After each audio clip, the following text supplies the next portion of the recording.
Chapter 1. You should have killed me instead. The abandoned factory groaned under the weight of silence. Broken windows allowed moonlight to spill in fractured streams across rusted steel and worn concrete. Kale Sorrell crouched in the shadows, one knee pressed against the floor, dark hair falling over his sharp eyes as he watched the black car pull up outside. Right on time, Varelian. No guards, no second vehicle, just Darien Varelian, the untouchable king of the underworld, stepping out in a perfectly tailored suit, looking every bit the lethal god he was rumored to be. Cocky bastard, Kale thought, teeth clenched. You won't be so smug when I make you pay? Kale's plan unfurled, like a trap sprung by fate. The moment Darien stepped into the factory, smoke hissed through the vents. Within moments, the Alpha collapsed, disoriented, coughing, exactly as predicted. Chains clicked. Locks slammed. In less than 5 minutes, the feared Mafia Alpha sat bound to a steel chair, his legs shackled, arms restrained, weapons gone. Kale stood in front of him, expression blank and cold. He yanked the black hood off Darien's head. Darien blinked once, calmly assessing his situation. Then, he smirked. Bold of you, Kale, he said, voice dark and smooth like velvet soaked in blood. I didn't think you had it in you. Kale's fingers twitched. You remember my name? How touching. Too bad you didn't remember it before burning my life to ash. Darien's smirk deepened. You always had a flair for the dramatic, even back in university. The name hit like a bullet. University. Kale stiffened. A flicker of memory. Crowded lecture halls, gloved hands passing notes, stolen glances from the back row. He pushed it down. That version of me is dead, Kale replied coldly. You destroyed everything, he hissed. My home. My father. I lost everything because of you. I warned your father not to betray the syndicate. Darien's voice was calm, too calm. He made his choice. Kale slammed his hands on the arms of the chair. And what about my choice? I never meant to be part of your filthy war. Darien leaned forward slightly, the chains rattling softly. You think this is justice, Kale? Revenge? I think this is me taking control for once in my damn life. For a moment, there was complete silence. Then Darien smiled. Kale's stomach twisted seeing that. You don't even realize, do you, my darling, Darien whispered, voice honey slick and terrifying. You didn't trap me, Kale. I let this happen. Kale laughed once, bitter. You're bluffing. Darien's eyes glowed with something darker than rage. Longing. You kidnapped the wrong Alpha, sweetheart. Now you're mine. Kale froze. The words slithered down his spine like a promise. Darien leaned in, smile widening. I've known you were mine since the first time you fell asleep in the back row. I've waited. I've watched. And now, you've come to me. Finally. Kale took a step back. His blood ran cold. You think you're in control, Darien said softly. But this was always my game. The predator hadn't been caught. He had walked into the snare just to be closer to his prey. Chapter 2. Ruin Me Softly. The warehouse was thick with silence, broken only by the rattling of chains and the tense thrum of Kale's racing heart. He didn't understand how everything had shifted so fast. One moment, he was in control, fueled by rage and revenge. The next, Darien Varelian sat chained but unnervingly composed, as if this had all been a romantic arrangement rather than an abduction. And now, the Alpha was talking. I'm not here to beg for your forgiveness, Kale, Darien said, voice low and steady, eyes locked on him like Kale was the center of every war he'd ever fought. But you deserve the truth. Kale folded his arms, jaw clenched. The truth? Funny how that always shows up when it's convenient for you. Darien's smile didn't reach his eyes this time. Your father betrayed the syndicate. He was leaking weapons to rival cartels for years. When we found out, he panicked. Kale's breath hitched, but he said nothing. And then, Darien continued, he offered you, his only Omega son, as collateral to the very wolves he'd betrayed. That's a lie, Kale snapped, though something in his voice cracked. I was there, Kale, Darien said softly. I saw the documents. Heard him say it himself. Do you know what he called you? He paused, gaze sharpening. A rare-blooded, high-value omega with a pretty face and no political ties. Perfect for a mating auction. Kale's knees nearly buckled, but his pride held. You're a monster, he hissed, tears burning behind his eyes. You ruined my family. I saved you, Darian growled. I wiped your father's debt clean. I let him vanish. I made the syndicate forget you existed. You're lying. I marked your name off a death list with my own blood, Kale. Darian's voice was steel now.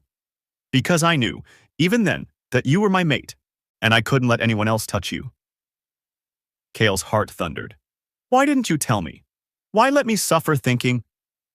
Because you hated me, Darian whispered, the agony flickering in his eyes too raw to fake. And maybe I deserved it. But you only ever knew half the truth, and I couldn't risk you learning the other half, not until you came to me. Kale turned his back to him, gripping the table for support. His head pounded, his body felt wrong. Too hot, too sensitive. Not now, not this. He cursed under his breath, trying to suppress the heat crawling up his spine. His scent glands were beginning to overproduce, flooding the room with the sharp sweetness of a rising heat. Kale, Darian said softly, breathing in the air. His chains rattled again. Kale whirled around, furious and flushed. Don't you dare. But Darian's expression shifted, pained, reverent. I wasn't going to, not unless you asked, but your body's already begging for me. Kale staggered back. Stay there. Darian tilted his head. Then, like silk slipping from shoulders, the chains slid off him, effortlessly. Kale's eyes widened. What? I let you tie me up, Kale. Darian took a step forward, slow, patient. But I'll never let you suffer alone. Kale backed away. This wasn't supposed to happen. If the world were kinder, Darian murmured, I would have courted you like a normal alpha. Brought you flowers, took you on dates, waited until you let me kiss your pretty little mouth. Kale trembled. But you kidnapped me, he continued, cornering Kale gently. And now your heat is breaking you apart. His lips brushed Kale's temple. So I'll bond with you first, he whispered, then court you forever. Kale opened his mouth to protest, but then Darian kissed him. It wasn't violent, it wasn't forceful. It was devotional. He kissed Kale like he was fragile glass he'd spent years searching for. His touch burned but cradled. Each movement asked, not demanded. And Kale, despite his fury, his confusion, his pain, responded. The bond clicked into place with a searing spark, burying itself deep beneath Kale's skin, into his soul.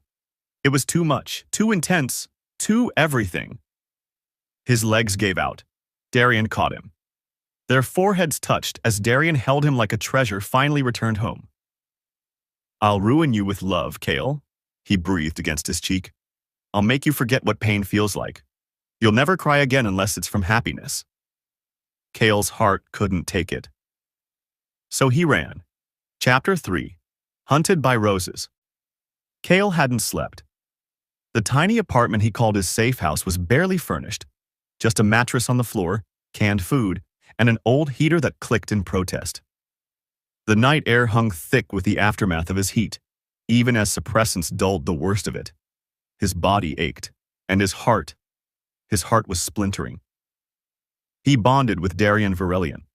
Not just any alpha, but the one he swore to destroy.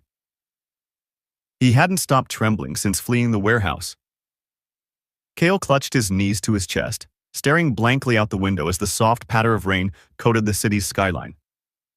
He hadn't opened his phone, didn't dare check the news, didn't want to think about the way Darian's scent still lingered on his skin, faint, addictive, possessive. But that didn't stop the first gift from arriving. It wasn't loud, no knocking, just the sharp rustle of something sliding under the apartment door.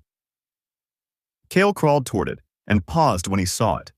A single white rose, delicately pressed in black velvet wrapping, tied with a gold ribbon. A note was attached. First date flowers late but never forgotten. Durain. He crumpled the note and tossed the rose into the bin. But the next day, a box of luxury clothes arrived, his size, his favorite colors. Then a silver watch with his initials engraved. designer perfumes, scent-blocking balm, and another letter. You ran from me, darling, but I will always follow. Because where else would I go if not to you? Durain. Kale cursed and smashed the watch against the wall. The next delivery was darker. A sealed black envelope containing a photo of the bounty hunter Kale had once hired for protection. Dead. His face beaten beyond recognition. The syndicate's crest carved into his wrist. A final line was scrawled on the bottom. No one touches what's mine. Durain. Kale felt sick. His knees gave out. He clutched the sink, bile burning up his throat. This was obsession, suffocating, violent, beautiful in the most terrifying way. And then, one night, as he locked the door and checked the windows for the 100th time, he turned around and found Darian already inside. He stood at the foot of the bed, drenched from the rain, black coat clinging to his broad frame. His eyes glowed like dying embers in the dark. Kale froze. How did you—" Darian simply raised a brow. "Sweetheart, you really thought a few rusted locks could stop me?" Kale reached for a knife from the drawer, but Darian moved faster. He pinned Kale to the wall, the blade flying from his hand. But his touch was careful, like always. "You're scaring me," Kale whispered, voice cracking. "No, love," Darian murmured, pressing his forehead to Kale's. "I'm scaring everyone else so they can't touch you." Kale pushed at his chest weakly. "Let me go." "I will," Darian promised. "Right after you hear the truth you've been running from." He reached into his coat and pulled out a sealed brown envelope. It bore the syndicate seal.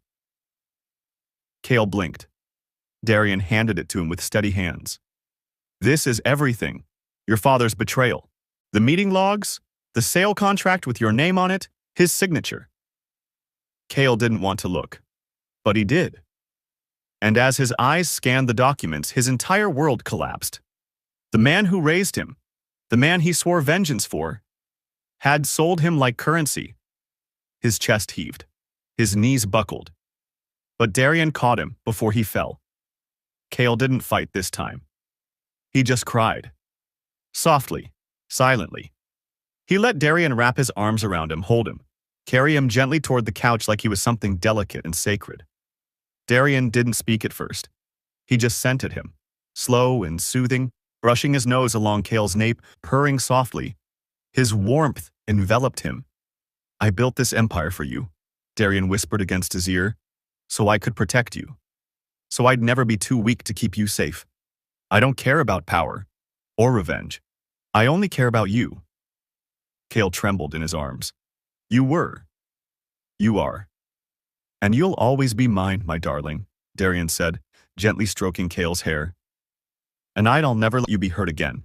Not by anyone. Not even yourself." Kale closed his eyes. He didn't answer, but he let Darian hold him. Chapter 4. Beloved like no other. The mansion was too big. Kale had once thought so during his first few days living there. Every corridor echoing, the walls silent but watching. It smelled like sandalwood, old money, and Darian's comforting dominant scent. Back then, it had suffocated him. Now, it smelled like home. Kale padded barefoot down the hallway in one of Darian's oversized shirts. His hair was damp from a late shower, cheeks flushed. He paused outside the grand dining hall when he heard the soft clink of plates, classical music playing low. Darian was waiting for him. As always, seated at the end of a candlelit dinner table with roses, red and white, lining the center. The chandelier sparkled overhead, catching the diamond cufflinks on Darian's sleeves. Kale raised an eyebrow. "Again?" Darian rose and pulled out a chair. "Of course. Courting doesn't stop just because I already have you." Kale snorted but sat. "You bonded with me during a heat cycle, chained to a warehouse wall in the middle of a fight." Darian smirked. "And yet, here we are. Dinner for two, wine, and dessert. I'm improving." They both laughed, but there was softness beneath it. A history. A future. Darian had changed, or maybe he'd always been this way, just hidden. Every morning started with Kale waking to a handwritten note on his pillow. "I love you. I'd burn the world again if it meant you'd smile. Durain. Breakfast in bed, home-cooked, gifts in his favorite colors, little things that weren't expensive, just thoughtful. A glass pendant shaped like a moonflower. A worn copy of Kale's favorite university poetry book. A playlist Darian made called For My Mate When He's Moody. He never forced Kale to sleep in the same room. Never pressed for affection. But every time Kale chose to curl beside him at night, Darian would hold him like he was made of starlight and silk. It didn't happen in a day, or a week. But it did happen. Kale began noticing the way Darian's eyes softened every time Kale entered the room. How he never got angry, even when Kale lashed out from confusion, hurt, and guilt. How Darian never pushed for forgiveness, but earned it, piece by piece, through actions that spoke louder than any apology. Kale started noticing the warmth. And then, the ache. He started looking forward to Darian's voice, his scent, the quiet conversations over midnight tea, the way Darian always reached for his hand under the table, but never held it too long, letting Kale decide. One morning, while watching Darian fuss over burnt toast like it was a national tragedy, Kale laughed and realized with a strange jolt that it was the first time he'd meant it in years. That was when it began. Love didn't crash like a wave, it bloomed like a slow dawn. A week later, Kale finally whispered, "I'm sorry." Darian looked up from the documents on his desk, stunned. Kale walked in, eyes damp, voice thick. "For blaming you, for doubting you, for not seeing what you did for me. I thought I hated you, Darian, but the truth is, I hated myself more." Darian stood slowly, like approaching something fragile. "Kale, I was hurt, angry. I wanted to believe you were the villain because then it would hurt less." Kale wiped his eyes. "But you weren't. You protected me, even when I didn't know it. You loved me when I didn't deserve it." Darian crossed the room and pulled him into a tight embrace. "You've always deserved it. You were never unworthy of love, especially mine." Kale melted into the hug, finally accepting it. I love you too." Darian froze. Kale whispered again, "I love you, Darian." And Darian kissed him like he'd waited 1,000 years. The proposal. Every day afterward felt lighter. When Darian knelt in their garden one quiet evening, under the cherry blossom trees, Kale didn't hesitate. He cried, laughed, and kissed Darian like his life depended on it. "Yes, yes, you idiot. Of course I will." Their wedding was the event of the year. Held in a private island cathedral owned by the Varelian Empire, guarded by syndicate elites. The guest list was elite, the ceremony draped in white roses and black velvet. Kale wore an ivory suit with a silver sash that shimmered in the light. Darian wore a fitted black tuxedo that looked like it was stitched from shadows and silk. But for them, the world faded. Only the bond mattered. Only the vows, whispered at the altar. "From the moment I saw you, you were already mine. I will spend this life and the next, proving that I'm yours too." That night in their honeymoon suite, Kale stepped out of the bathroom with a racing heart. Darian was already waiting, seated on the bed, his shirt unbuttoned, eyes molten gold. The room was filled with petals and low candlelight. "You look breathtaking," Darian said, voice hoarse with emotion. "I don't deserve you." Kale crossed the room and climbed into his lap. "Maybe not, but I love you anyway." Their lips met, slow at first, then deep, desperate, worshipful. Darian kissed every scar, every inch of Kale's skin like he was memorizing poetry. His hands trembled as he undressed his mate like touching glass, like prayer. "I'll never hurt you again," he whispered against Kale's collarbone. "You didn't," Kale murmured, wrapping his arms around him. "Not really, I didn't know. I thought you were the villain." Darian smiled, eyes misty. "And now?" Kale kissed his jaw, then his mouth. "Now I know the villain was the only one who ever loved me." Their bond flared with heat and harmony, and that night, they didn't just make love, they claimed each other fully. Without pain, without fear, only love. And for the first time in years, Kale fell asleep without nightmares. because Darian was holding him. And this time, he wasn't afraid of being ruined. He wanted it. Chapter 5. Twins. Tantrums. Too much love. It had been 3 months since their marriage and everything was calmer, settled, and quieter until it wasn't. It started with pickles at midnight. Cale had never liked pickles. In fact, he once gagged at the smell. But now, he was sitting in bed at 2 a.m., furiously dipping pickles in strawberry jam while glaring at Darian for breathing too loudly. "You're chewing like a horse," Cale snapped. Darian froze mid-bite, holding a tiny spoon of vanilla yogurt. "I wasn't even eating." Cale narrowed his eyes. "Well, stop it anyway." Darian blinked, then did what he had been doing for the past 3 days. He panicked. "Do you need water? A massage? Are your feet swollen? Is the air too dry? Should I call the doctor? Or burn the house down?" Cale groaned and shoved a pickle in his mouth. "I think I'm pregnant." Silence. Then Darian slid off the bed so fast he hit the marble floor with a thud. You think? Why didn't you tell me earlier?" "I just did." Darian scrambled to his feet like he was in a military emergency drill.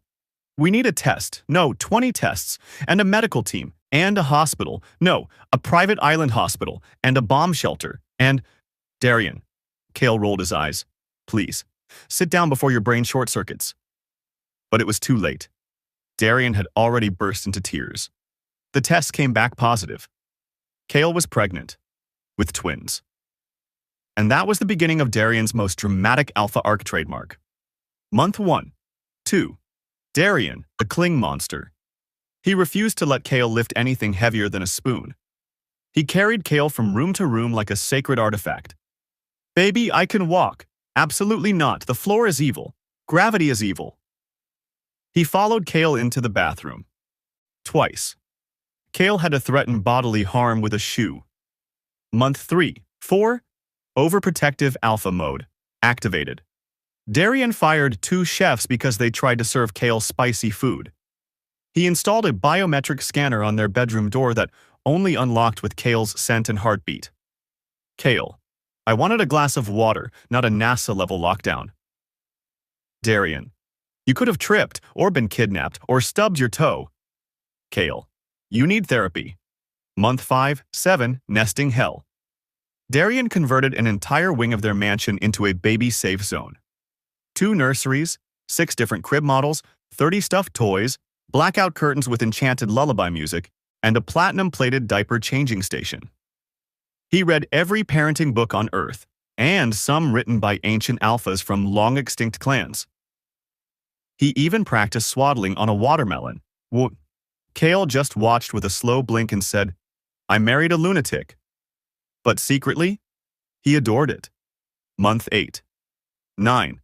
Cale, the walking balloon. Darian, the human blanket. Cale waddled now. He hated it. Darian still called him beautiful every hour. He could barely sleep. Darian stayed up with him, massaging his back, humming, reading poetry, or letting Cale rant about how his feet felt like watermelons. Sometimes Cale would cry without reason, and Darian would hold him like glass, whispering, "Let it out, my love. I've got you, always." The birth. It happened on a Tuesday. Cale was watching a drama when his water broke. Darian screamed louder than Cale. "Oh my God, this is it. Code red. Cale's giving birth. Everyone move." He ran into the hallway and screamed at the guards, the chefs, the birds, and possibly the sky itself. They arrived at the private hospital in 10 minutes. Cale delivered twins. A feisty little alpha girl with dark curls and Cale's sharp eyes. A gentle omega boy with Darian's dimple and Cale's pouty lips. Cale passed out after the delivery. When he woke up, Darian was holding both babies like holy relics, singing a lullaby with tears in his eyes. "You did it," he whispered, pressing a kiss to Cale's forehead.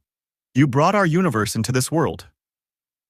Cale was too tired to speak, but he smiled, overwhelmed by the warmth in his chest. Epilogue. Chaos, crumbs. Cuddles. Their daughter Lyra was a wild alpha child. She bit Darian once when he tried to take her favorite plushie. Their son, Orion, was a soft-spoken Omega who clung to Kale like a shadow and sniffled when he didn't get his post-nap kisses. Darian became the most extra, affectionate, clingy father the world had ever seen. Kale became the calm one, until Lyra stuck chewing gum in his hair. Their mansion turned into a circus.